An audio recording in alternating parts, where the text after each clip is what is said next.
श्री वाहेगुरु जी का खालसा, श्री वाहेगुरु जी की फतेह। तो आज बैसाखी थी और बैसाखी की ढेर सारी शुभकामनाएं आप सभी लोग को मेरी तरफ से। तो आज का टॉपिक था फूल जो लहू में खिले, और अभी भी वही टॉपिक है, फूल जो लहू में खिले। तो सबसे पहले तो मैं इस बुक के पीटर फ्रेडरिक श्री भजन सिंह को दिल से धन्यवाद देना चाहूँगी, क्योंकि उन्हीं के माध्यम से ये बुक मुझे पढ़ने के लिए मिला और इस बुक से मुझे काफ़ी ज़्यादा ज्ञान मिला, काफ़ी चीज़ें मुझे सीखने को मिली, क्योंकि ये बुक इंसानियत की तरफ हमें जीने सिखाती है और हमें आत्मनिर्भर, साहसी और रियलिटी चीज़ से रूबरू कराती है। तो सिखों के गुरुओं ने जो मानव धर्म को बचाने के लिए इतनी संघर्ष की, इतनी हमारे लिए की, पर हम अफसोस है कि हम हमारे इतिहास को नहीं जानते हैं। क्यों?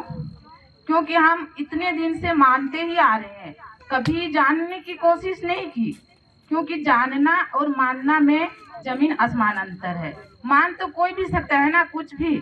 तो हम भगवान को उतने दिन से मानते ही तो आ रहे हैं, कभी जानने की कोशिश की नहीं, क्योंकि जानना और मानना में बहुत अंतर है। तो इसलिए हम जान कर चलें किसी चीज को, क्यों, काहे, अपने से प्रश्न करें। गुरु नानक जी भी यही कहते हैं कि ईश्वर सबके अंदर है, ईश्वर का प्रकाश सबके अंदर है। लेकिन आज भी हम जाति भेदभाव, छुआछूत, पारंपरिक धर्मों में उलझे हुए हैं, बंधे हुए हैं, क्योंकि मानते आ रहे हैं, कभी जानने की कोशिश तो की ही नहीं। तो इन सारी चीजों से हमें निकलना होगा, क्योंकि इतने दिन माने तो थोड़ा सा हमें सोचना होगा, विचारना होगा, थोड़ा सा अनुभव करना होगा, क्योंकि हमने आज सोचना बंद कर दी है किसी चीज पर। कोई कुछ भी बोल देता है, मानते चले जाते हैं। तो सच तो यह है कि ईश्वर सबके अंदर है, क्योंकि सभी मनुष्य एक हैं।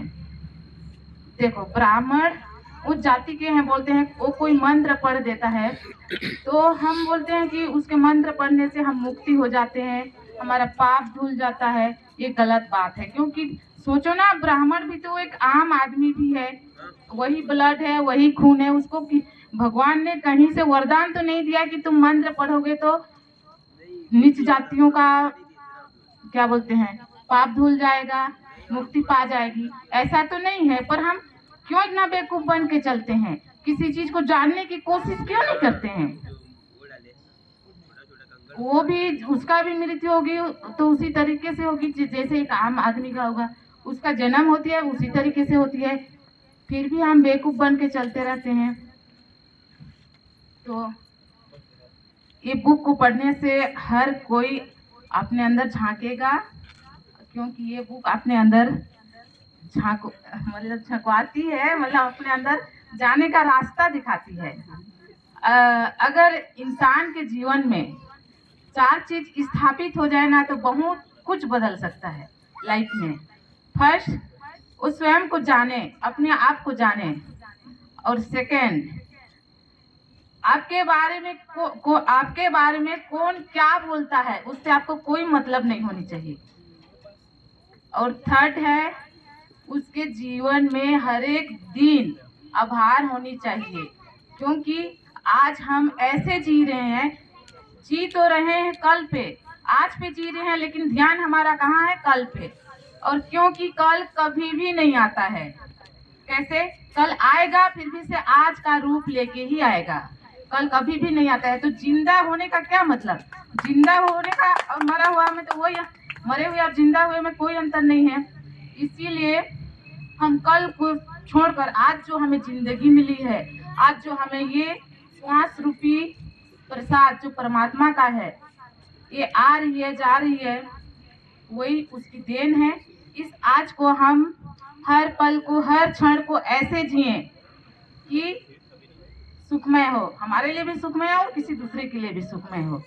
और थर्ड मैं बताने वाली थी, थर्ड बता दी थी, फोर्थ मैं बताने वाली थी कि असफलता को हम कभी भी लाइफ में स्वीकार ना करें, क्योंकि जितने महापुरुषों ने इतिहास रचा है उन्होंने कभी भी असफलता को स्वीकार नहीं किया।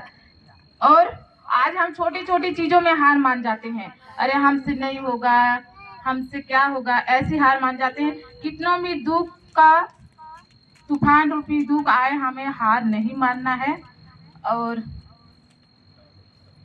क्या बोलते हैं,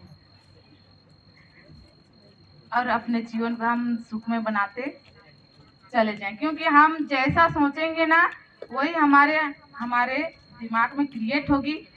अगर नेगेटिव सोचेंगे तो हमारे अंदर नेगेटिव हार्मोन्स क्रिएट होगी, और पॉजिटिव सोचेंगे तो पॉजिटिव होगी।